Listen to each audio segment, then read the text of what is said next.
Bem-vindo ao Freudcast. Aqui nada é proibido. Vamos mergulhar nas águas profundas do inconsciente. Vamos falar de angústia, sexualidade, maternidade, pânico, depressão, síndromes, fetiches e tantos outros assuntos que envolvem o labirinto da psique humana. Só que desta vez, quem vai sentar no divã são as neuroses e não o paciente. Alerto que nem sempre teremos respostas prontas, mas prometemos que, no mínimo, você vai ser desafiado para olhar para si mesmo, já que a psicanálise pode ser uma lanterna iluminando os cantos mais escondidos da nossa mente. Como diria Freud, onde há id, deve haver ego e, claro, o superego. Começa agora Freudcast. Discípulo e amigo de Freud. Sándor Ferenczi foi o psicanalista mais fiel da psicanálise. Está meio redundante, mas é por aí mesmo. Ele defendeu que o analista precisa mais do que ouvir, ele precisa sentir com o paciente. Mas suas ideias sobre empatia e amor terapêutico foram silenciadas por décadas. Por que incomoda tanto essa definição, esse conceito de Ferenczi? Hoje, o Freudcast vai falar sobre o analista que colocou o afeto no centro da cena e pagou o preço por isso. Ferenczi, o analista que ousou amar. E quem vai desvendar comigo toda essa história, esse conceito, né? E essa figura que foi Sándor Ferenczi é o psicanalista Rodrigo Soares. Rodrigo, bem-vindo ao Freudcast. Ô, Rose, muito obrigado.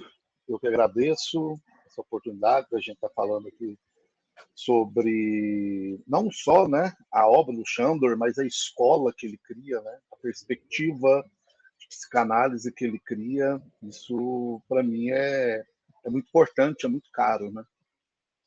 Então, vamos começar, né, como a gente brinca, como eu sempre brinco aqui, do começo. Quem foi esse sujeito? Quem foi Sándor Ferenczi? O Sándor Ferenczi, ele é um médico, né, como Freud, um neurologista, né, que nasceu na Hungria, ainda quando a Hungria era o Império Austro-Húngaro. É muito importante a gente deixar isso muito claro, né?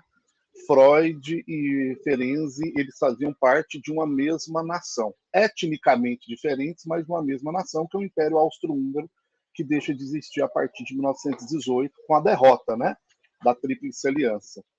Né? Ele, um médico neurologista que entra em contato com as ideias de Freud a partir da interpretação dos sonhos, principalmente.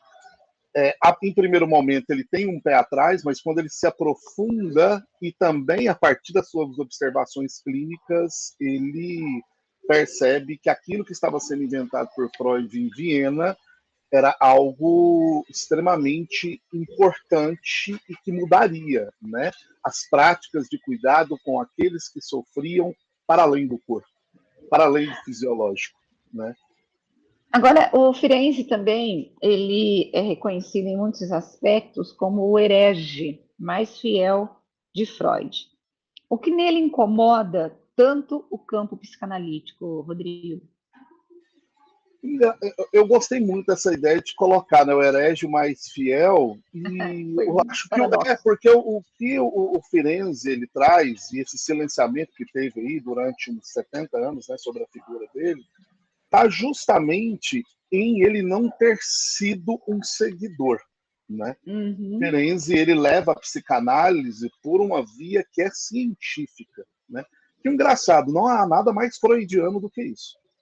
Freud, até os seus escritos a partir da década de 30, ele é o cara que luta para dar cientificidade à psicanálise, né? Ele sempre está naquela luta ali ferrenha para dar um aspecto científico à psicanálise, até ele perceber que a ciência que ele praticava não era a medicina.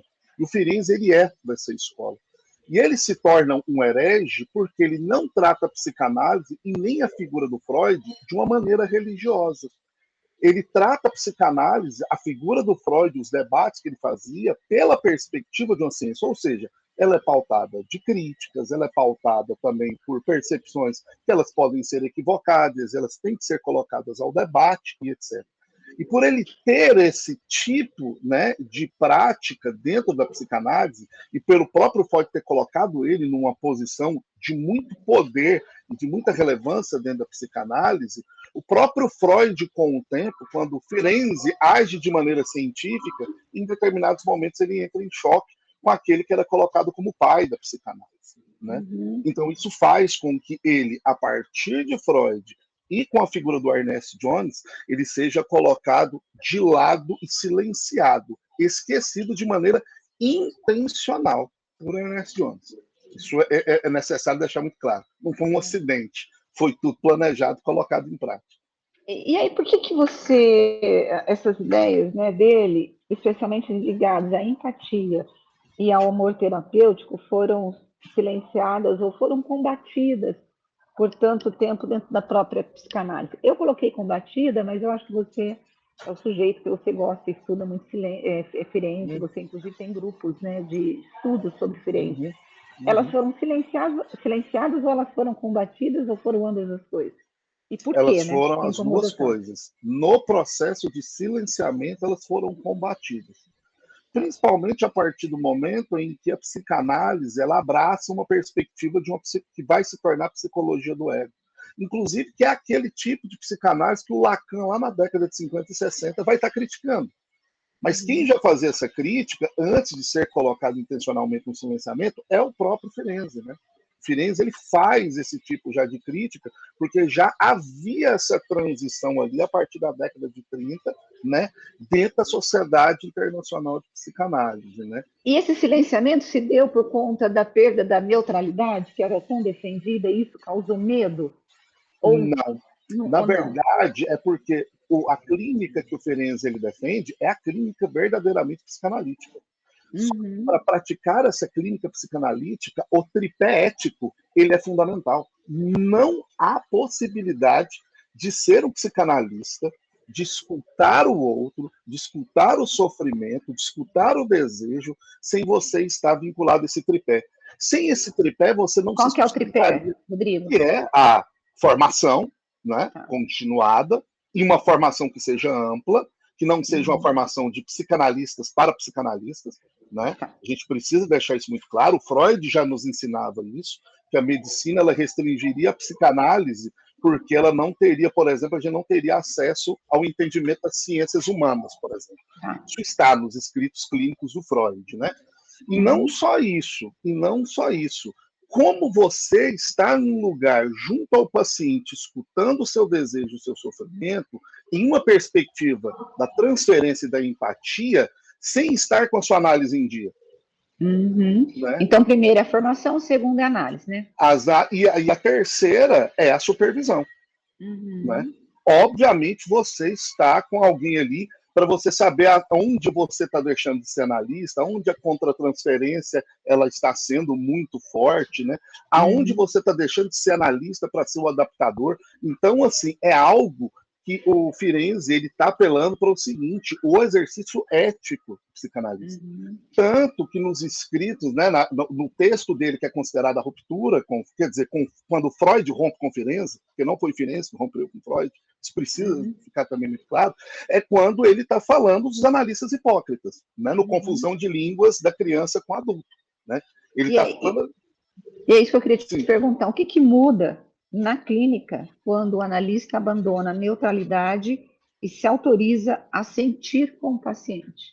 Mas é aí que não se abandona a neutralidade. Na verdade, a neutralidade dentro da psicanálise ela foi muito mal transmitida e muito mal entendida.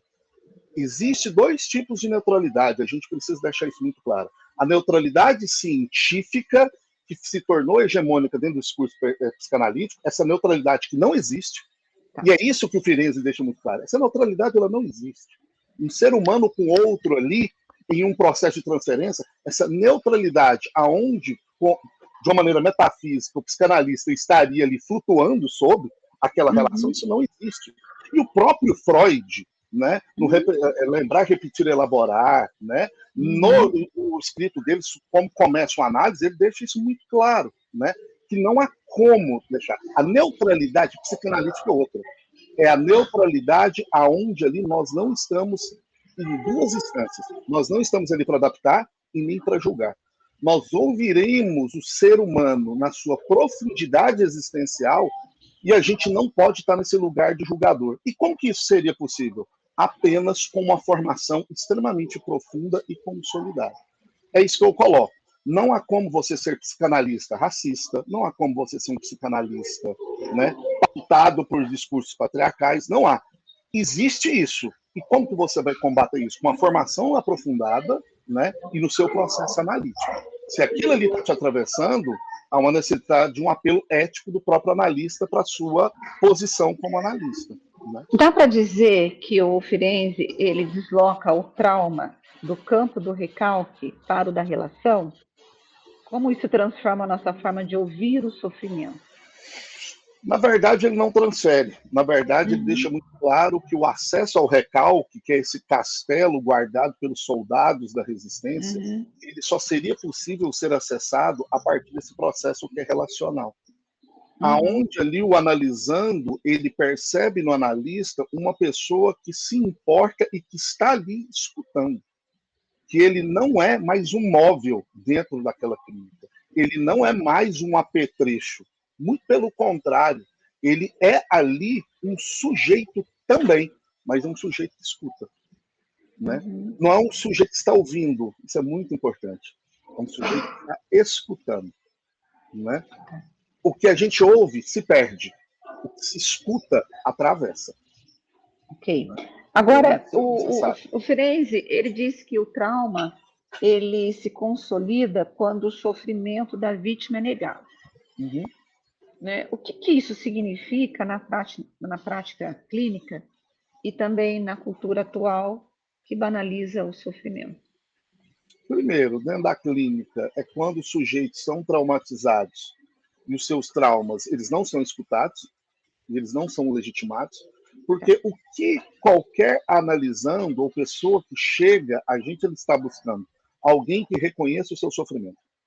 Quando não há um reconhecimento do sofrimento, isso retraumatiza. Né? Ou seja, a gente repete o que o mundo fora da clínica faz. É frescura, é falta de trabalho, né? Todos esses discursos que a gente tem. Patologiza, vamos dar remédio, vamos dopar. A clínica, ela acaba sendo uma continuidade das perversidades sociais em relação ao sofrimento psíquico. Então, assim, nós temos que ser o embate a isso. Nós reconhecemos o sofrimento. Nós não dizemos não a esse sofrimento que é lixo. A gente escuta para saber de onde vem esse sofrimento e como a gente vai ajudar o nosso analisando a atravessar esse sofrimento e se relacionar com ele de uma outra forma. Agora, nós podemos falar em traumas sociais ou coletivos a partir da leitura ferenciana? Claro, porque é ele que começa com a rediscussão da retomada da teoria do trauma, inclusive é quando ele, a relação dele com Freud, se estremece ainda muito mais. O Freud antes vinha chamando atenção para as teorias dele sobre as práticas clínicas, mas o Freud ele não conseguia combater teoricamente, porque os resultados eram positivos. E segundo, é quando ele fala, a gente deixou a teoria do trauma de fora, mas na clínica, essa teoria ela não pode ser deixada de lado. E isso se aprofunda quando ele vai para a Primeira Guerra Mundial. Quando ele vai para a Primeira Guerra Mundial, os traumas de guerra faz com que a teoria do trauma ela precisa ser revista. A questão do trauma de guerra e da Primeira Guerra Mundial ela é tão importante para que a gente perceba que a psicanálise ela não flutua sobre a realidade concreta, ela faz parte da realidade concreta. Sim. Walter Benjamin ele fala que a Primeira Guerra Mundial, a história atropelou Freud. Por que ela atropelou Freud? Porque o Freud ele concebia os sujeitos como desconectados da realidade concreta. Quando vem a Primeira Guerra Mundial, Freud ele é obrigado a concordar com aquilo que Firenze já vinha falando há muito tempo. Os sujeitos que chegam sofrendo na clínica, esses sofrimentos eles são produzidos da relação do sujeito para com a sua realidade concreta. E não que esse sofrimento ele surgiu de algo que seja só do sujeito. Ele não é psíquico, ele é intrapsíquico. Né? Então ele é relacional, ele é da relação do sujeito para com o mundo onde é que ele vive. né? E aí, quando a gente fala que o analista pode se tornar um agente de retraumatização, é quando eu não reconheço o sofrimento. Basicamente é Sim, isso. sim, sim. E é aquilo que o Firenze ele traz, né? Isso ele é até reconhecido. Ele é o analista que recebe analisando de outros analistas que literalmente, dentro daquela prática religiosa da neutralidade mal entendida da psicanálise, retraumatiza aquele que estava traumatizado, né? E aí ele Ou acaba. seja, Agora, esse analista, ele acaba retraumatizando porque ele não está preparado, ou ele não foi atravessado, ele não está bem informado. Na tua opinião, hoje, o que te faz. não é opinião, isso é um fato. Isso é uma Tá. questão de formação e de compromisso ético, né? Aham, Porque é algo de uma formação hegemônica que é aquilo que você colocou lá no início. Ele é o herege aham. mais fiel. Por que a pessoa é considerada herege? Porque ela não toma psicanálise de uma maneira mística religiosa. Onde é que eu vou fazer exegese dos textos, Tá. repetir isso dentro da clínica? O Uhum. Firenze está nos ensinando o seguinte: em 2025 haverão outros sofrimentos. E esses Uhum. sofrimentos precisam de uma escuta que esteja conectada com essa realidade concreta. Ele não vai estar dizendo, olha, o que foi dito sobre a histeria lá no final do século XIX não tem validade. Ele vai falar, tem, mas a gente precisa pegar isso e historicizar.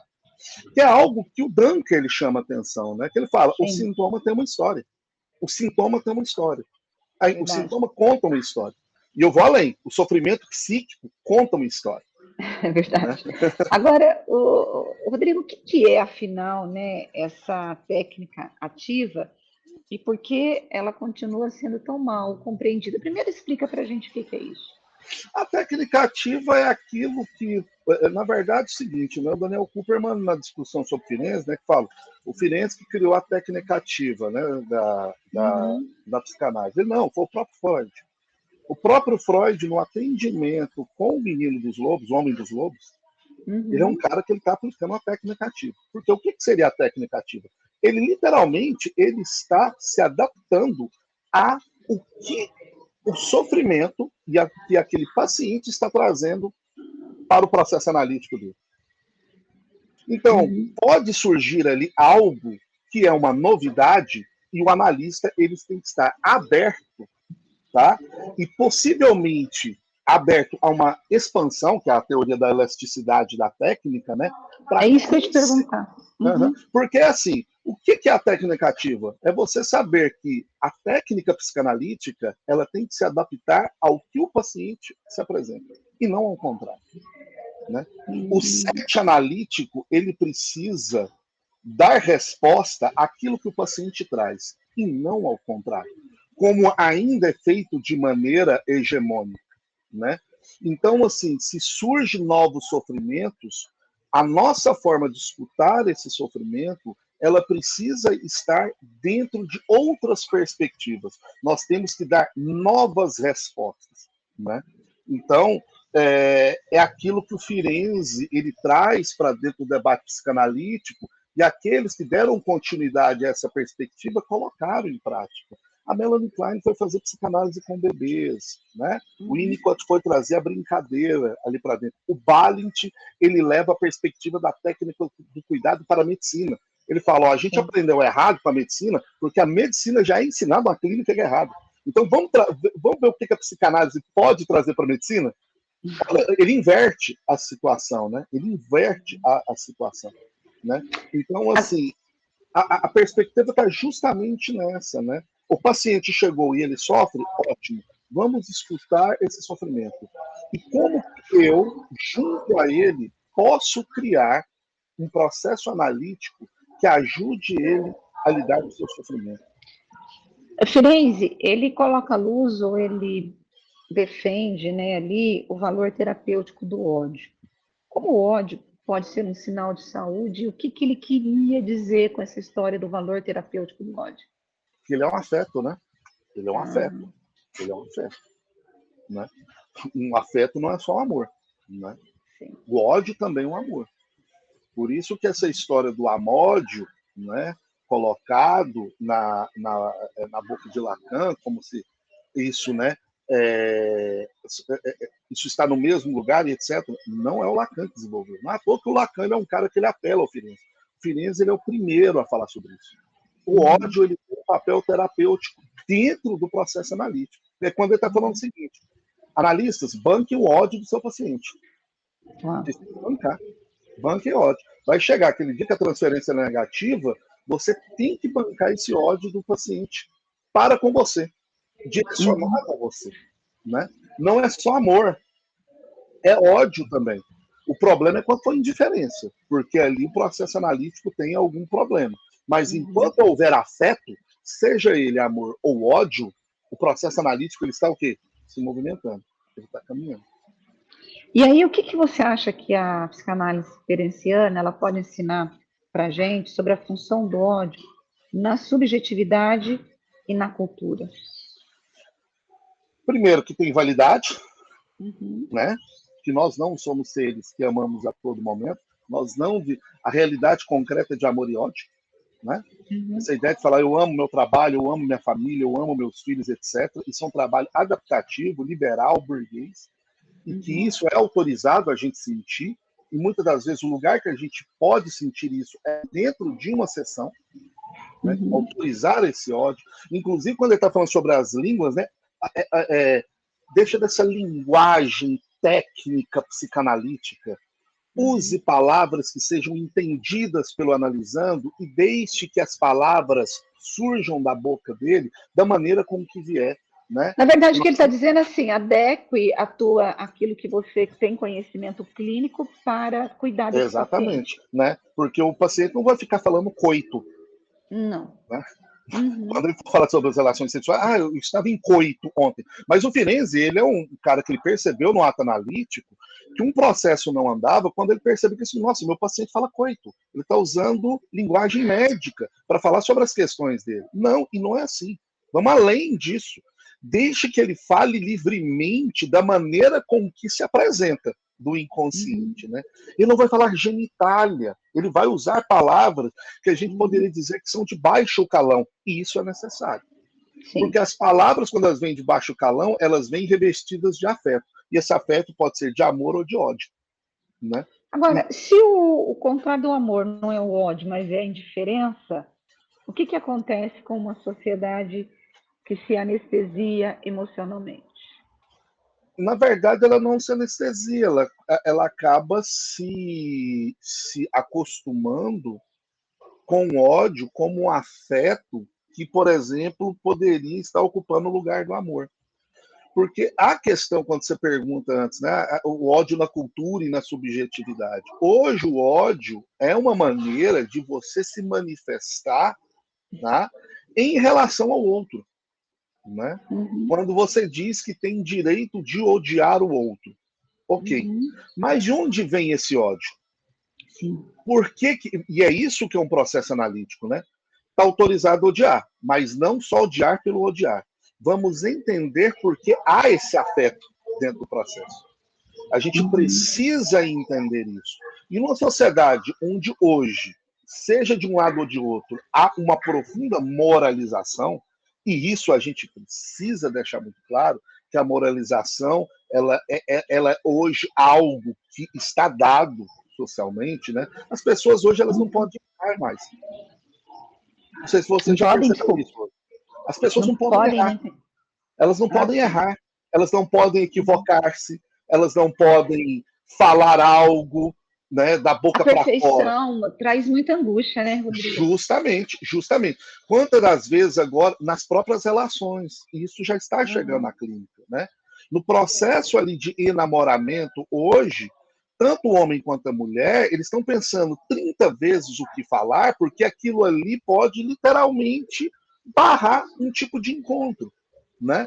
Porque o encontro está no equívoco, está no tropeço, está na piada, está no xiste, está no inconsciente se movimentando. E quando há uma moralização, enquanto eu estou falando da moralização, gente, não é essa moralização que a gente aponta no outro, que é o Deus, pátria e família. As pessoas hoje, elas não podem errar, elas podem ter falado algo de maneira equivocada, ela no outro dia ela é taxada de algo, né? E não assim, será que essa pessoa errou? Vamos dar tempo, porque a psicanálise trabalha com isso, né? E é algo que o Firenze nos ensina. Tá, Não é deixa eu te verdade. perguntar. O Ferenczi, ele ajudou a desmontar a imagem idealizada da infância, né? Por Uhum, que é importante considerar que o bebê, ele pode ser ele é um ser, né, que tem uhum. pulsões e também agressividade? Porque isso faz com que a gente lide com o outro de uma maneira mais madura, Tá. né? Se a gente ficar com esse bebê idealizado para sempre, né? Quando ele realmente for esse bebê que existe, esse bebê real e de verdade, a gente começa a literalmente não saber lidar com isso. E hoje é algo que é muito, está sendo muito caro com os pais de hoje em dia, né? Porque são os pais que não querem mais se responsabilizar por esse ser que eles colocaram no mundo. Tá. Aí, para quem que eles jogam? Eles jogam para a Rose, que é analista. Uhum. Resolve isso aqui, Rose, porque eu já não dou conta mais. Hum, Escola, resolva isso, tá. né? Academia, resolva isso, né? Então, assim, a gente lidar com o ser como verdadeiramente ele é, né? Agora, como que a leitura ferenciana, ela, da relação mãe-filho, ajuda na dinâmica de pensar a dinâmica, né, de dependência e idealização das relações amorosas adultas. Que a Uhum, gente começa lá na infância e chega uhum, aqui na adulta. Como que a uhum. gente consegue pensar através da leitura do Ferenczi? Primeiro, ele deixa muito claro que isso é um processo de reconhecimento que o outro é um outro, né? Então ele já não está mais ligado a mim. A gente está falando sobre cortar o cordão umbilical, né? Tá, ok. Então, se é um outro, ele tem particularidades.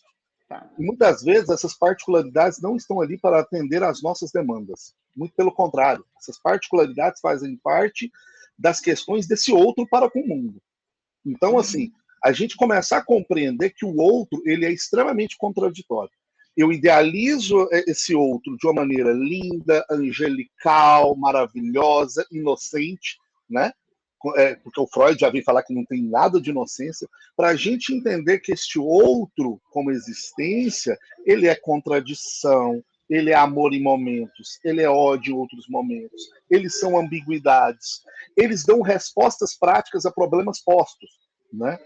Por exemplo, se a gente tiver dois filhos, né? Pode ser que com um filho ele fez uma peraltice, a gente tenha uma ação, e com outro que teve aquela mesma peraltice, a gente toma uma outra decisão. Mas isso não quer dizer que há preferência, etc. É uma resposta prática para aquele momento, né? Tá. Em que momento que aquilo aconteceu, né? E a gente compreender que muitas vezes as nossas ações são contraditórias ao que a gente idealiza, né?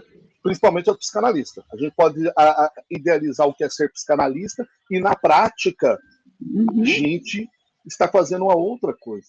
O Daniel Kupperman, quando ele está fazendo um debate sobre o Ferenczi e o Freud, a partir do Homem dos Lobos, né, quando está sendo Uhum. apresentado na Conferência de Budapeste, ele fala sobre isso. O Freud aqui, ele deixa escapar que é o seguinte: façam o que eu falo, mas não façam o que eu faço.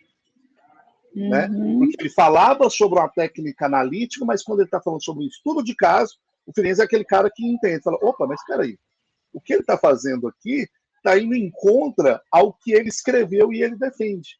Né? Hum. Então, assim, as nossas sessões, elas colocam questões práticas que a gente precisa o quê? Dar respostas. Como a mãe para o filho. E isso é um processo de paciência e maturidade. Por isso que a gente também tem que trazer essa questão do amadurecimento, né? Que é muito importante. Né? Você acha que o Firenze hoje está sendo reconhecido, está tirando um pouco. Sim, sim. O, o Brasil hoje é um grande centro, né? Que começou Uhum. a redifundir as ideias do Firenze. Né? Então, assim, ele foi colocado no silêncio. Você tem o pessoal da Inglaterra que não deixa, né, as ideias Uhum. dele, né, desaparecerem, né? Mas o Brasil retoma esse cara. E o engraçado é a gente perguntar, né, Uhum. por que que no Brasil, né, agora a gente contar uns 20 anos, um pouquinho a mais, Uhum. começou a ir buscar esse cara? Porque hoje a gente tem o maior sistema de produção psicanalítica do mundo. Isso é um fato. Né? Tá. Um negócio que o Brasil é de ponta é a produção de psicanálise. E o Brasil, ele faz algo que o Freud nos ensinou, Rose. Né? Não sei como é que sua Uhum. formação, etc. O Freud, ele é um cara que ele estudou tudo que existia em torno dele para ele chegar à conclusão do que é a psicanálise. E a psicanálise aqui dentro do Brasil, ela faz isso. Para chegar a conclusões dentro da psicanálise, é só você ver os nossos psicanalistas, eles vão atrás de tudo. E dentro disso, as pessoas falam o seguinte: nossa, mas aqui existe uma perspectiva hegemônica freud-lacaniana. É um problema? Não é, mas também é. E os outros? Né? E o Winnicott, e a Melanie Klein, e essa galera, e de repente, e o Firenze. E esse cara que foi colocado como um doido, que foi vendido como um cara, né, que inclusive as suas críticas, elas foram colocadas nesse lugar, né? Não como um lugar de crítica, a ser colocada dentro da psicanálise, como ciência, etc. Algo que faria a psicanálise continuar a se movimentar. Não. Ele criticava e apontava alguns limites porque ele estava sob algum efeito patológico. Ou seja, isso é antipsicanalítico. Então, quando esses psicanalistas estão sendo psicanalistas em sua formação, o que eles fazem? Ah, vamos ler esse cara. Tá, a gente não está estudando muito ele. Por que será que não estuda muito ele? E isso que é maravilhoso. Vamos ler o que esse cara tem tão ruim que esse cara não é transmitido aqui no Brasil. É quando eles vão entrar em contato e vai fazer, gente, pelo contrário. A gente está falando aqui de um cara, gente, que até a década de 30 ele é colocado junto ao Freud como um dos fundadores da psicanálise. Né? E esse cara, ele dá abertura para reflexões que hoje a psicanálise brasileira ela vem fazendo. Né? Por que você foi atraído pelo Firenze, assim, quando você começou a tua formação e você, como você chegou nele? Literalmente eu não ver dentro da minha clínica algo que para mim era muito caro, pessoalmente, que era o cuidado com o paciente. Eu não sentia que havia isso. Parece que faltava alguma coisa. Faltava uma intervenção. Faltava um movimento meu. Eu depois, porque eu também comecei a fazer o diário clínico, né? Em alguns casos, eu fazendo o diário clínico, eu falei, cara, eu poderia ter feito isso. Eu poderia ter feito aquilo. Mas quando a gente começa a tratar o conhecimento psicanalítico como uma ortodoxia, né? Uma ortodoxia fanática, né?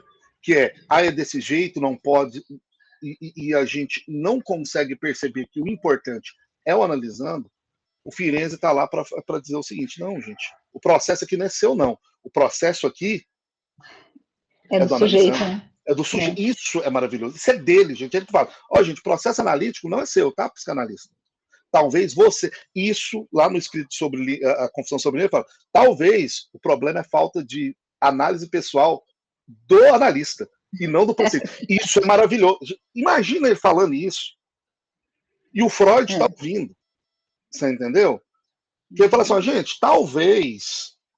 Porque, engraçado, né? A gente aprende que a resistência do analisando, na verdade, é a resistência de quem? Do analista. Né? A gente aprende. Se a gente for perguntar quem disse isso num seminário, foi o Lacan, mas não foi. Isso está escrito na conferência do Confusão de Línguas do Firenze. É ele que diz. Ele fala, olha, pode ser que a resistência do analisando, na verdade, seja a resistência do analista com aquele analisando. E muitas das vezes, e é isso que é maravilhoso, ele fala, ó, escuta seu analisando, talvez ele pode te dar umas dicas de como está o processo legal, analítico. Né? Isso é maravilhoso. Fala assim, ó, onde é que está resistente? De repente ele vai e fala, de repente ele faz uma piada com você. Parece que você não está me escutando, né, doutor? Parece que você não está escutando, né, Rodrigo? Parece que você não está me escutando, Rose. Isso é muito caro. E muitas vezes a gente fala, opa, o que a gente faz? Né? A gente adora falar, não somos o lugar de suposto saber. Ah, não, quando ele me faz essa pergunta, é porque é uma resistência dele. Será que é dele mesmo? Agora, para a gente encerrar aqui, né, esse bate-papo bom, se Firenze ele estivesse vivo hoje, o que você acha que ele diria, né, sobre a forma como nós conduzimos, ou como os psicanalistas conduzem o cuidado na clínica e na sociedade? Ele retornaria a uma máxima do próprio Freud, na sociedade, quando eles fazem um encontro e ele se torna presidente da Associação Internacional de Psicanálise, né, quando ele se torna esse primeiro presidente. Ele deixou uma coisa muito clara. A psicanálise não vai dar respostas à psicanálise só a partir da psicanálise. Vão estudar outras coisas. Né? E detalhe, isso não é ele que está falando. Ele reafirma isso de Freud. Porque o Freud, quando ele está lá na frente, quando os médicos querem dizer que a psicanálise só é medicina, ele fala, engraçado. Quando eu comecei, vocês falavam que psicanálise não é psicanálise, né? E agora que vocês estão atacando o Rank, que não era médico de formação, estão dizendo que ele é um charlatão, não, amigos, a medicina não dá conta da psicanálise. Porque tem partes da ciência que o psicanalista ele precisa como formação que a medicina não dá. E onde é que ele aponta? Sociologia, ciências humanas e outros tipos de ciências que a medicina ela não tinha contato. O Firenze ele estaria fazendo isso. O psicanalista, você só está lendo. Vamos imaginar que ele chega numa escola ferenziana. Ele chegaria e fala, escola ferenziana? O que é isso? Ele seria aquele perguntar, escola firenziana? Ah, não, aqui a gente só estuda os escritos do Firenze. Mas, gente, vocês não entenderam o que eu quis dizer? Vocês não entenderam que não há psicanalista firenziano. Só há psicanalista. Muito legal isso. E vamos beber, né, das outras fontes, né? Isso, e de tudo. Por isso que eu falo, na formação também, de você conseguir dar uma resposta àquilo que o analisando está colocando na clínica. E muitas das vezes, os manuais teóricos da psicanálise, eles não dão conta. Isso pode vir de outro lugar. Muito legal. Rodrigo, muito obrigada por ter separado esse tempo para estar aqui no Freudcast. Eu adoro ouvir você, muito bacana, tem muito conhecimento. E você é apaixonado pelo Firenze, né? E pela psicanálise. Eu antes de ser apaixonado pelo Firenze, eu sou apaixonado pela essa prática do cuidado que é a psicanálise, né? Então, assim, sobre o conhecer a psicanálise e dentro de uma historicidade. Não é estudar o Lacan e achar que vou pegar tudo do Lacan e vou aplicar que hoje dá certo, ou Freud, ou a Melanie Klein, ou Winnicott, ou Firenze. É historicizando isso, né? Sabendo como que eu posso escutar meu paciente hoje e ajudá-lo, né? Como um firenziano diria, o Bion, ajudar ele a sofrer melhor, ou sofrer de um outro jeito. Né? Certo. Muito obrigada por esse bate-papo. Obrigado a você, gente. Bom, eu quero agradecer você que esteve conosco, nos ouvindo, né? E dizer que a gente vai se encontrar no próximo episódio falando sobre psicanálise, falando sobre saúde mental e discutindo aí o amor, a felicidade, o sofrimento e vários assuntos que a psicanálise traz para o divã. Então, até qualquer outro dia, qualquer outro episódio. Beijo. Tchau, tchau. Freudcast.